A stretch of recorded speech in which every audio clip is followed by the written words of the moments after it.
Guys ಎಲ್ಲರಿಗೂ ನನ್ನ channel welcome. So guys ಇವತ್ತಿನ ವಿಡಿಯೋನ ಸ್ಟಾರ್ಟ್ ಮಾಡೋಕ್ಕಿಂತ ಮುಂಚೆ ಒಂದು ಸ್ಮಾಲ್ ಅಪ್ಡೇಟ್ ಅಂತ ಹೇಳ್ಬೋದು.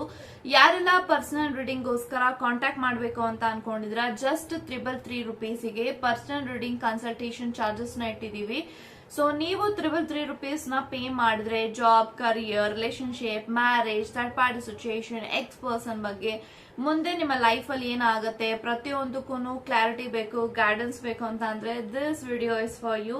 ಅಂಡ್ ಈ ಒಂದು ಆಫರ್ ನ ನೀವು ಯುಟಿಲೈಸ್ ಮಾಡ್ಕೊಳ್ಳಿ ಅಂತ ನಾನು ಹೇಳ್ತೀನಿ. ಈ ಒಂದು 333 ಆಫರ್ ಈ ಒಂದು ಮಂತ್ ಎಂಡ್ ವರ್ಗೂ ಇರುತ್ತೆ ಅಂತ ಹೇಳ್ಬೋದು. ಸೊ ನಂಗೆ ಗೊತ್ತಿಲ್ಲ ಮುಂದೆ ಏನಾಗುತ್ತೆ.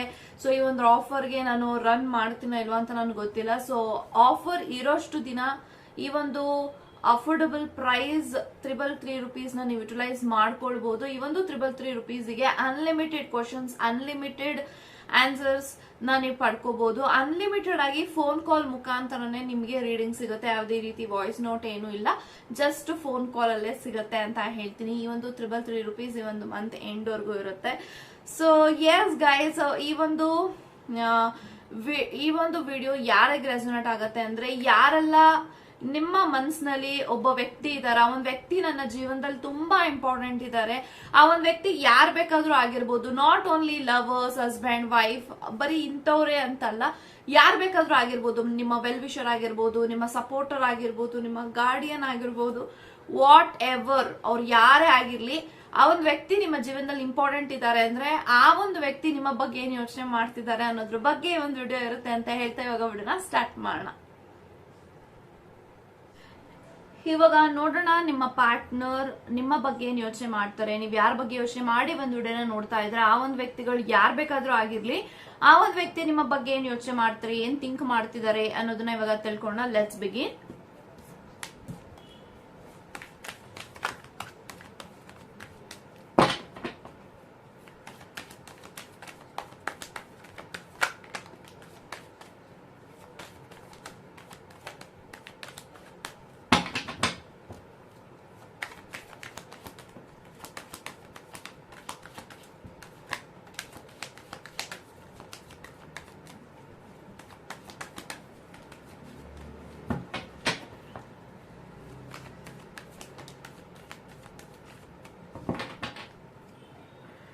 So bottom of the card 7 of swords ಇದೆ. ಸೊ ಗೈಸ್ ಯಾರೆಲ್ಲ ಈ ಒಂದು ವಿಡಿಯೋನ ನೋಡ್ತಾ ಇದ್ದೀರಾ, 7 ಆಫ್ ಸೋರ್ಸ್ ಇದೆ, ಇರೋಫೆಂಟ್ ಇದೆ, 4 ಆಫ್ ವಾನ್ಸ್, okay, and 9 of cups, and in the same time I have ಅರ್ಮಿಟ್ ಇದೆ.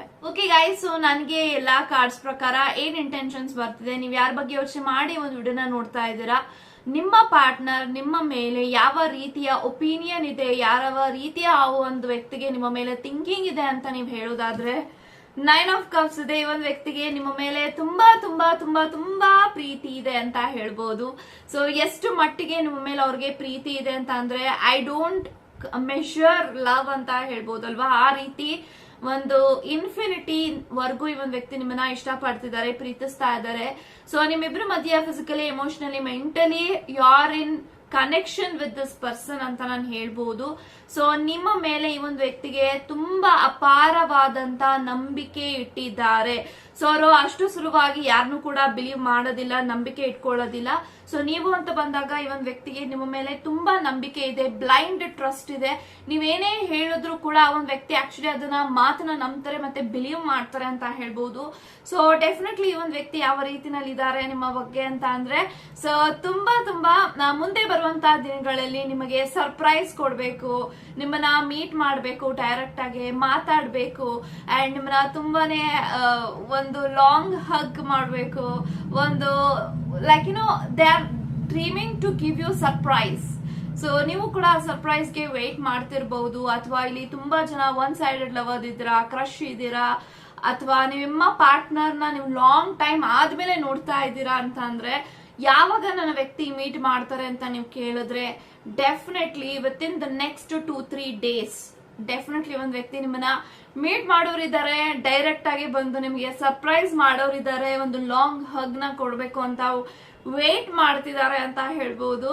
ಸೊ ಈ ಒಂದು ವ್ಯಕ್ತಿಗೆ ನೀವು ಅಂತ ಬಂದಾಗ ಅವರು ನಿಮಗೆ ಮೇ ಬಿ ಹೆಲ್ಪ್ ಮಾಡಬೇಕು, ಸಪೋರ್ಟ್ ಮಾಡಬೇಕು. Maybe you are asked them financially help ಅಂತ ಅಂದ್ರೆ ಆ ಒಂದು ಫೈನಾನ್ಷಿಯಲಿ ನಿಮ್ಗೆ ಹೆಲ್ಪ್ ಮಾಡಬೇಕು ಅಂತ ಅನ್ಕೊಂಡಿದ್ದಾರೆ, ಅಥವಾ ಯಾವ್ದೋ ಒಂದು ನೀವು ಮಾಡುವಂತ ಕೆಲಸಗಳಿಗೆ ಅವರು ಸಪೋರ್ಟ್ ಮಾಡಬೇಕು ಅಂತ ಅನ್ಕೊಂಡಿದ್ದಾರೆ. ಸೊ ಆ ಒಂದು ವ್ಯಕ್ತಿ ನಿಮ್ಮ ಹತ್ರ ಡೈಲಿ ಮಾತಾಡದೇ ಇರ್ಬೋದು, ಮೆಸೇಜ್ ಮಾಡದೇ ಇರ್ಬೋದು, ಕಾಲ್ ಮಾಡದೇ ಇರ್ಬೋದು. ಬಟ್ ಈ ಒಂದು ವ್ಯಕ್ತಿಗೆ ನೀವು ಅಂತ ಬಂದಾಗ ತುಂಬಾನೇ ಟ್ರಸ್ಟ್ ಇದೆ, ಹೋಪ್ ಇದೆ, ಭರವಸೆ ಇದೆ. ನೀವು ಅನ್ಕೋಬಹುದು ಡೈಲಿ ನಾವಿಬ್ರು ಏನು ಮಾತಾಡೋದಿಲ್ಲ, ಅಷ್ಟಕ್ಕಷ್ಟೇ ಇರ್ತೀವಿ, ಹೆಂಗೆ ಅವರು ನಮ್ಮನ್ನ ಇಷ್ಟಪಡಕ್ಕೆ ಸಾಧ್ಯ ಅಂತ ನಮ್ಗೆ ಕೇಳಿದ್ರೆ, ನೋಡಿ ಗಾಯ್ಸ್, ಸೊ ಪ್ರತಿದಿನ ಒಬ್ಬ ವ್ಯಕ್ತಿ ಜೊತೆಗಿದ್ದಾರೆ, ಮಾತಾಡ್ತಿದ್ದಾರೆ, ಅಥವಾ ಒಬ್ಬ ವ್ಯಕ್ತಿ ಏನೋ ನಮ್ಮ ಮೇಲೆ ಅನುಕಂಪ ತೋರಿಸ್ತಿದ್ದಾರೆ ಅಂದಿದ ತಕ್ಷಣ ಅದು ಪ್ರೀತಿ ಅಂತಾನು ಹೇಳಕ್ಕಾಗಲ್ಲ.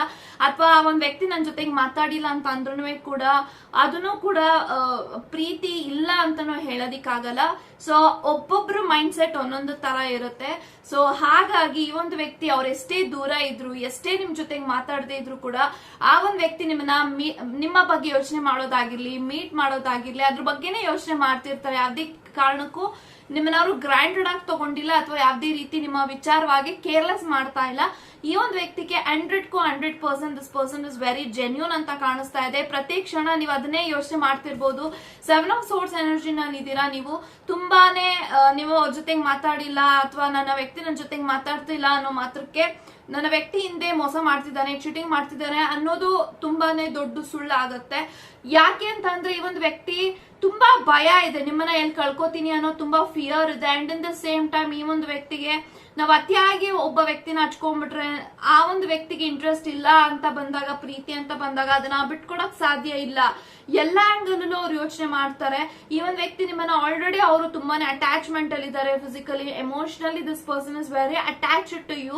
ಬಟ್ ಈ ಒಂದು ವ್ಯಕ್ತಿಗೆ ನಿಮ್ಮನ್ನ ಕಳ್ಕೊಳಕ್ ಇಷ್ಟ ಇಲ್ಲ, ನಿಮ್ಮನ್ನ ಗಿವ್ ಅಪ್ ಮಾಡಕ್ ಇಷ್ಟ ಇಲ್ಲ. ಯಾವ್ದೇ ಆಂಗಲ್ ಅಲ್ಲೂ ಕೂಡ ಈ ಒಂದು ಕನೆಕ್ಷನ್ ಅಲ್ಲಿ ಆ ಒಂದು ವ್ಯಕ್ತಿ ನಿಮ್ಮ ಮುಂದೆ ಏನೇ ಮಾಡಿದ್ರು ಕೂಡ ಇವರು ಗಿವ್ ಅಪ್ ಮಾಡೋದಿಲ್ಲ. This person will strong forever with you ಅಂತ ನಾನು ಹೇಳ್ಬಹುದು. ಸೊ ಅವ್ರು ಆಲ್ರೆಡಿ ಡ್ರೀಮ್ ಮಾಡ್ತಿದ್ದಾರೆ ನಿಮ್ ಜೊತೆಗೆ ಫ್ಯಾಮಿಲಿ ಮಾಡ್ಕೋಬೇಕು ಅಂತ. ಯಾಕಂತಂದ್ರೆ 4 ಆಫ್ ವಾಂಡ್ಸ್ ಇದೆ. This person is creating a family with you ಅಂತ ಅವ್ರು ಡ್ರೀಮ್ ಮಾಡ್ತಿದ್ದಾರೆ. ನಾನು ನನ್ನ ವ್ಯಕ್ತಿ ಜೊತೆಗೆ ಮದ್ವೆ ಆದ್ರೆ ನನ್ನ ಲೈಫ್ ಎಷ್ಟು ಖುಷಿ ಆಗಿರುತ್ತೆ, ಎಷ್ಟು ಎಂಜಾಯ್ ಮಾಡಬಹುದು ನನ್ನ ವ್ಯಕ್ತಿ ಜೊತೆಗೂ ಅಂತಾನು ಅವ್ರು ಯೋಚನೆ ಮಾಡ್ತಿದ್ದಾರೆ. May be this person is long distance ಅಲ್ಲಿ ಇರಬಹುದು. ಸೊ ಒಂದು ಆಲ್ಮೋಸ್ಟ್ ನೀವು 80 to 90 ಕಿಲೋಮೀಟರ್ಸ್ ದೂರ ಇರಬಹುದು ಅಂತಾನು ಕೂಡ ನಂಗೆ ಕಾರ್ಡ್ಸ್ ಅಲ್ಲಿ ಕಾಣಿಸ್ತಾ ಇದೆ. ಸೊ ಎಷ್ಟೇ ದೂರ ಇದ್ರು, ಎಷ್ಟೇ ಒಂದು ವ್ಯಕ್ತಿ ನಿಮ್ಮನ್ನ ತಿರಸ್ಕಾರ ಮಾಡುತ್ತಾ ಇದ್ರು ಕೂಡ ಈ ಒಂದು ವ್ಯಕ್ತಿಗೆ ಮೈಂಡ್ ಅಲ್ಲಿ ನಿಮ್ಮ ಬಗ್ಗೆ ಯಾವ ರೀತಿ ಒಪಿನಿಯನ್ ಇದೆ ಅಂತ ಅಂದ್ರೆ ನಿಮ್ಮ ಮೇಲೆ ತುಂಬಾ ಅಗಾಧಂತ ಪ್ರೀತಿ ಇದೆ. ಯಾಕೆ ಇದನ್ನೆಲ್ಲ ಹೇಳ್ತಾ ಇದೀನಿ, ಅದ್ ಹಿಂಗ್ ನೀವು ಹೇಳ್ತೀರಾ ಅಂತಂದ್ರೆ it's a sense of energy. So ಆ ಒಂದು ವ್ಯಕ್ತಿ ಎಕ್ಸ್ಪ್ರೆಸಿವ್ ಇಲ್ಲ, ಈ or she is not open. So express ಮಾಡ್ತಾ ಇಲ್ಲ ಅನ್ನೋ ಮಾತ್ರಕ್ಕೆ ಒಬ್ಬ ವ್ಯಕ್ತಿಗೆ ಅವ್ರ ಮೇಲೆ ಭಾವನೆಗಳೇ ಇಲ್ಲ, ಭಾವನೆಗಳು ಸತ್ತೋಗಿರೋಂತ ಪ್ರಾಣಿ ಅಂತ ನಾವು ಹೇಳಕ್ಕಾಗಲ್ಲ. ಈ ಒಂದು ವ್ಯಕ್ತಿ ದ ವೇ ಆಫ್ ಲವ್ ಅವ್ರೇನ್ ನಿಮಗೆ ಕೊಡ್ತಿದ್ದಾರೆ, this is what they have got in their life. So may be ಒಂದು ವ್ಯಕ್ತಿ ಈ ತರ ಆಗೋಕೆ ಕಾರಣ ಯಾಕಂತಂದ್ರೆ ಅವ್ರಿಗೆ ಮಲ್ಟಿಪಲ್ ಬ್ರೇಕಪ್ಸ್ ಆಗಿರ್ಬೋದು, ಮಲ್ಟಿಪಲ್ ರಿಲೇಶನ್ಶಿಪ್ ಇಂದ ಅವರು ಡಿಸಪಾಯಿಂಟ್ ಆಗಿರ್ಬೋದು. ಸೊ ಹಾಗಾಗಿ ಈ ಒಂದು ಕನೆಕ್ಷನ್ ಕೂಡ ನನ್ಗೆ ಎಲ್ಲಿ ನಾನು ಹಚ್ಕೊಂಡ್ಬಿಟ್ರೆ ಈ ಒಂದು ಕನೆಕ್ಷನ್ ಇದೇ ರೀತಿ ಆಗೋಗ್ಬಿಡುತ್ತೆ. ಅವ್ರು ಏನ್ ಬಿಲೀವ್ ಮಾಡ್ತಾರೆ ಅಂತ ಅಂದ್ರೆ ನಾನು ಯಾರನ್ನ ಅಷ್ಟು ಹಚ್ಕೊಂಡಿರ್ತೀನಿ, ಪ್ರೀತಿ ಮಾಡ್ತೀನಿ, ಅವ್ರು ನನ್ನ ಜೊತೆಗೆ ಯಾವುದೇ ಕಾರಣಕ್ಕೂ ಇರೋದಿಲ್ಲ. ಸೊ ಹಾಗಾಗಿ ಈ ಒಂದು ವ್ಯಕ್ತಿ ಜೊತೆನೂ ನಾನು ಜಾಸ್ತಿ ಮೂವ್ ಮಾಡಿದ್ರೆ ಅವ್ರಿಗೆಲ್ಲೋ ಒಂದ್ ಕಡೆ ಅನ್ಕಂಫರ್ಟಬಲ್ ಆಗ್ಬೋದು, ಅಥವಾ ಅವ್ರಿಗೆಲ್ಲೋ ಇಂಟ್ರೆಸ್ಟ್ ಹೊರಟೋಗ್ಬಿಡ್ಬೋದು. ಸೊ ಹಾಗಾಗಿ ಈ ಒಂದು ವ್ಯಕ್ತಿ ಜಸ್ಟ್ ಮೇಂಟೈನಿಂಗ್ ಡಿಸ್ಟೆನ್ಸ್ ಬಿಟ್ರೆ ಈ ಒಂದು ವ್ಯಕ್ತಿಗೆ ನೀವು ಕಾಲ್ ಮಾಡಿದ್ರು ರಿಸೀವ್ ಮಾಡ್ತಾರೆ, ಮಾತಾಡಿದ್ರು ಮಾತಾಡ್ತಾರೆ. ಸೊ ಈ ಒಂದು ವ್ಯಕ್ತಿ ನಿಮ್ಮನ್ನ ಇಗ್ನೋರ್ ಅಂತ ಮಾಡ್ತಾ ಇಲ್ಲ. ಅವ್ರ ಲೈಫ್ ಅಲ್ಲಿ they are very busy. So ತುಂಬಾ ಬ್ಯುಸಿ ಆಗಿದ್ದಾರೆ, ಅವರ ಕೆಲಸ ಕಾರ್ಯಗಳಲ್ಲಿ ತುಂಬಾ ತೊಡಗಿಸ್ಕೊಂಡಿದ್ದಾರೆ. ಅಂಡ್ ಅವರ ಅಚೀವ್ಮೆಂಟ್ ಕಡೆ ಇದೆ ಅವರ ಒಂದು ಯೋಚನೆಗಳು. ಯಾಕೆಂತಂದ್ರೆ ಮೇ ಬಿ ಇವ್ರಿಗೆ ಏಜ್ ಆಗ್ತಾ ಇದ್ರೂ ಕೂಡ ಅವ್ರು ಇನ್ನೂ ಸೆಟಲ್ ಆಗಿಲ್ಲ. ಸೊ ಯಾಕೆ ಇನ್ನೂ ಸೆಟಲ್ ಆಗಿಲ್ಲ ಅಂತ ತುಂಬಾ ಜನ ಕೇಳುವಂತ ಪ್ರಶ್ನೆಗಳಿಗೆ ಒಂದ್ ವ್ಯಕ್ತಿ ಹತ್ರ ಆನ್ಸರ್ ಇಲ್ಲ. ಸೊ ಹಾಗಾಗಿ ಒಂದ್ ವ್ಯಕ್ತಿ ದುಡುಕ್ತಾ ಇಲ್ಲ ನಿಮ್ಮ ವಿಚಾರದಲ್ಲಿ, ಅಥವಾ ದುಡುಕ್ತಾ ಇಲ್ಲ ಅನ್ನೋ ಮಾತ್ರಕ್ಕೆ ಈ ಒಂದ್ ವ್ಯಕ್ತಿಗೆ ನಿಮ್ಮನ್ನ ಗಿವ್ ಅಪ್ ಮಾಡ್ಬಿಟ್ಟು ಅಥವಾ ಬೇರೆಯವ್ರನ್ನೋ ಮದ್ವೆ ಆಗ್ಬಿಡ್ತಾರೆ ಅಂತಾನೂ ಇಲ್ಲ. ಸೊ ಈ ಒಂದು ವ್ಯಕ್ತಿ ಒಂದು ಪ್ಯೂರ್ ಫಾರ್ಮ್ ಆಫ್ ಇಂಟೆನ್ಷನಲ್ ಇದ್ದಾರೆ. ಸೊ ಎಲ್ಲದಕ್ಕೂ ಒಂದು ಟೈಮ್ ಬರ್ಲಿ, ನನ್ನ ವ್ಯಕ್ತಿ ನಾನು ಎಷ್ಟು ಇಷ್ಟಪಡ್ತೀನಿ ಅಂತ ಅವಾಗ ನಾನು ಅವ್ರಿಗೆ ಎಕ್ಸ್ಪ್ರೆಸ್ ಮಾಡಿ ತೋರಿಸ್ತೀನಿ. ಆಸ್ ಆಫ್ ನಾವ್ ಇವಾಗ ಅವರು ನಿಮ್ ಜೊತೆಗೆ ಮದ್ವೆ ಮಾಡ್ಕೊಳ್ಳೋದಿಕ್ಕಾಗ್ಲಿ ನೀವು ತುಂಬಾನೇ ಪ್ರೆಷರ್ ಅಲ್ಲಿ ಇರ್ಬೋದು. ಲೈಕ್ ನಿನಗೆ ಮದ್ವೆ ಮಾಡ್ಬಿಡ್ತೀವಿ ಈ ವರ್ಷ ಅಂತ ನಿಮ್ಮ ಮನೆಯಲ್ಲಿ ಹೇಳ್ತಿರ್ಬೋದು. ಬಟ್ ಈ ಒಂದು ವ್ಯಕ್ತಿಗೂ ಅಷ್ಟು ಪ್ರೆಷರ್ ಇದೆ. ಸೊ ನೀನೇನು ಅಚೀವ್ಮೆಂಟ್ ಮಾಡಿಲ್ಲ ಅಂತ ನಿನಗೆ ಯಾರು ಮದ್ವೆ ಮಾಡ್ಸಲ್ಲ, ಅಥವಾ ಹೆಣ್ ಕೊಡಲ್ಲ, ಅಥವಾ ನಿನಗೆ ಗಂಡು ಸಿಗೋದು ತುಂಬಾ ಕಷ್ಟ ಇದೆ. ಸೊ ನೀನು ಸೆಟಲ್ ಯಾಕಾಗಿಲ್ಲ, ಅಥವಾ ನೀನ್ ಏನ್ ಮಾಡ್ತಿದ್ಯಾ ಇಷ್ಟು ದಿನಗಳ ಕಾಲ, ಈ ತರದೆಲ್ಲ ಅವ್ರ ಫ್ಯಾಮಿಲಿನಲ್ಲೂ ಹೀಯಾಳಿಸ್ತಿರ್ಬೋದು, ಅವರ ರಿಲೇಟಿವ್ಸ್ ಹೀಯಾಳಿಸ್ತಿರ್ಬೋದು, ಅಥವಾ ಅವರ ಸುತ್ತಮುತ್ತ ಇರುವಂತ ಕೆಲವೊಂದು ವ್ಯಕ್ತಿಗಳು ಅವ್ರನ್ನ ಹೀಯಾಳಿಸ್ತಿರ್ಬೋದು. ಸೊ ಇದೆಲ್ಲಾನು ಮ್ಯಾಟರ್ ಆಗುತ್ತೆ ಒಬ್ಬ ವ್ಯಕ್ತಿ ಯಾಕೆ ಇಷ್ಟು ಲತಾರ್ಜಿಕ್ ಆಗಿದ್ದಾರೆ ನಮ್ಮ ವಿಚಾರದಲ್ಲಿ ಅಂತ ಬಂದಾಗ. ಬಟ್ ಈ ಒಂದು ವ್ಯಕ್ತಿ ತುಂಬಾನೇ ಟ್ರೈ ಮಾಡ್ತಿದ್ದಾರೆ ಅವ್ರ ಲೈಫ್ ಅಲ್ಲಿ ತುಂಬಾ ಚೆನ್ನಾಗಿ ಒಳ್ಳೆ ಸ್ಥಾನಕ್ಕೆ ಬರಬೇಕು. ಎಷ್ಟೇ ಹಾರ್ಡ್ ವರ್ಕ್ ಮಾಡ್ತಿದ್ರು ಕೂಡ ಅವರ ಜೀವನದಲ್ಲಿ ಅವ್ರು ಅನ್ಕೊಂಡಿದ್ದು ನಡೀತಾ ಇಲ್ಲ ಅಂತ ಅಂದ್ರೆ ಎಷ್ಟು ಮಟ್ಟಿಗೆ ಅವರ ಸುತ್ತಮುತ್ತ ಇರುವಂತ ವ್ಯಕ್ತಿಗಳಿಂದ ಅವ್ರಿಗೆ ಈವೆಲೈಸ್ ಆಗಿರ್ಬೋದು, ಕಣ್ದೃಷ್ಟಿ ಆಗಿರ್ಬೋದು, ಇದೆಲ್ಲಾನು ಕೂಡ ಕಾರಣ ಆಗುತ್ತೆ ಒಂದ್ ವ್ಯಕ್ತಿ ಸ್ವಲ್ಪ ಯಾಕೆ ಲೇಜಿ ಆಗ್ತಿದ್ದಾರೆ ಡೇ ಬೈ ಡೇ ಅಂತ. ಬಟ್ ಈ ಒಂದು ವ್ಯಕ್ತಿ ನಿಮ್ಮ ಬಗ್ಗೆ ಅಂತ ಬಂದಾಗ ತುಂಬಾ ಆನೆಸ್ಟಿ ಆಗಿದ್ದಾರೆ, ಜೆನ್ಯೂನ್ ಆಗಿದ್ದಾರೆ, ತುಂಬಾನೇ ಪ್ರಾಂಪ್ಟ್ ಆಗಿದ್ದಾರೆ. ಇವ್ರು ಯಾವ್ದೇ ರೀತಿ ನಿಮಗೆ ಮೋಸ ಮಾಡ್ತಾ ಇಲ್ಲ, ಚೀಟಿಂಗ್ ಮಾಡ್ತಾ ಇಲ್ಲ. ಸೊ ಮಾತಾಡ್ತಾ ಇಲ್ಲ ಅನ್ನೋ ಮಾತ್ರಕ್ಕೆ ಒಂದ್ ವ್ಯಕ್ತಿ ಬೇರೆಯವ್ರ ಜೊತೆಗಿದ್ದಾರೆ ಅಂತಾನು ಅಲ್ಲ. So this person is one man women, ಇದು ಕೂಡ ಹೇಳ್ಬಹುದು. ಸೊ ಒಬ್ಬ ವ್ಯಕ್ತಿಗೆ ಮಾತ್ರ ಒಂದ್ ವ್ಯಕ್ತಿ ಸೀಮಿತವಾಗಿದ್ದಾರೆ. ಅಂಡ್ ಈ ಒಂದು ವ್ಯಕ್ತಿ doesn't believe in long time relationship. ಆದಷ್ಟು ಬೇಗ ಮ್ಯಾರೇಜ್ ಮಾಡ್ಕೊಂಡ್ಬಿಡೋಣ ಅನ್ನೋದೇ ಇವರ ಮೈಂಡ್ ಅಲ್ಲೂ ಕೂಡ ಇರೋದು. ಬಟ್ ಇವಾಗ ಸದ್ಯಕ್ಕೆ ಅವರ ಲೈಫ್ ಅಲ್ಲಿ ಸ್ವಲ್ಪ ಏರುಪೇರುಗಳು ನಡೀತಾ ಇದೆ, ಸರ್ಕಮ್ಸ್ಟೆನ್ಸಸ್ ಅಪ್ಸ್ ಅಂಡ್ ಡೌನ್ಸ್ ನಡೀತಾ ಇದೆ. ಅವರ ಜೀವನದಲ್ಲಿ ಅವ್ರು ಅನ್ಕೊಂಡಿದ್ದೇ ಒಂದು, ಜೀವನದಲ್ಲಿ ಆಗ್ತಿರೋದೇ ಒಂದು. ಸೊ ಹಾಗಾಗಿ ನಾವ್ ಹೇಳ್ತೀವಲ್ಲ, ನಾವ್ ಅನ್ಕೊಂಡಿದ್ದೇ ಒಂದು ಪ್ಲಾನ್ ಆದ್ರೆ ಡಿವೈನ್ ಪ್ಲಾನಿಗೆ ಡಿಫ್ರೆಂಟ್ ಆಗಿರುತ್ತೆ ಅಂತ.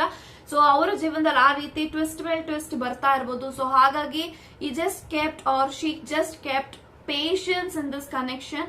ಸೊ ಯಾವ್ದೇ ರೀತಿ ಒಂದ್ ವ್ಯಕ್ತಿ ನಿಮ್ಗೆ ಫೇಕ್ ಹೋಪ್ಸ್ ನ ಕೊಡಲ್ಲ. ಪ್ರಾಮಿಸ್ ಮಾಡ್ತಿದ್ರೆ ಅಂತಂದ್ರೆ ಆ ಪ್ರಾಮಿಸ್ ಮೇಲೆ ಅವ್ರು ನಿಂತ್ಕೊಂತಾರೆ. ನಿಮ್ಗೆ ಇಷ್ಟು ದಿನಗಳ ಕಾಲ ಏನ್ ಪ್ರಾಮಿಸ್ ಮಾಡಿದ್ರೆ, ಏನ್ ಮಾತ್ರ ಮೇಲೆ ನಿಂತ್ಕೊಂಡಿದಾರೆ, ಅದೆಲ್ಲದಕ್ಕೂ ಈ ಒಂದು ವ್ಯಕ್ತಿ ಡೆಫಿನೆಟ್ಲಿ ವೇಟ್ ಮಾಡ್ತಿದ್ದಾರೆ ಅದನ್ನೆಲ್ಲ ಉಳಿಸ್ಕೊಳ್ಳೋದಿಕ್ಕೆ ಅಂತ ನಾನು ಹೇಳ್ಬೋದು. ಸೊ ತುಂಬಾ ಪ್ರೀತಿ ಇದೆ. ಎಷ್ಟು ಮಟ್ಟಿಗೆ ಪ್ರೀತಿ ಇದೆ ಅಂತ ಅಂದ್ರೆ ಅದನ್ನ ಹೇಳ್ಕೊಳ್ಳೋದಿಕ್ಕಾಗಲ್ಲ. ಲವ್ ಕೆನಾಟ್ ಬಿ ಮೆಷರ್ ಅನ್ನೋದು ಅವ್ರಿಗೆ ಅನಿಸ್ತಾ ಇದೆ.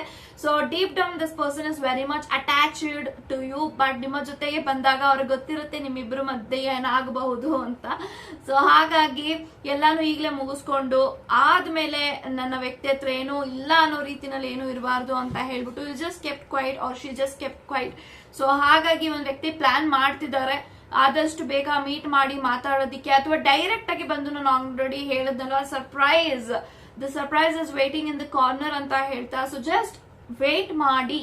ಸೊ ವೇಟ್ ಮಾಡಿದ್ರೆ ಡೆಫಿನೆಟ್ಲಿ ಒಂದ್ ವ್ಯಕ್ತಿ ಕಡೆಯಿಂದ ನೀವೇನ್ ಎಕ್ಸ್ಪೆಕ್ಟ್ ಮಾಡ್ತಾ ಇದ್ರು ಅದೆಲ್ಲವೂ ಕೂಡ ಸಿಗುತ್ತೆ ಅಂತ ಹೇಳ್ತಾ thank you so much and God bless you guys.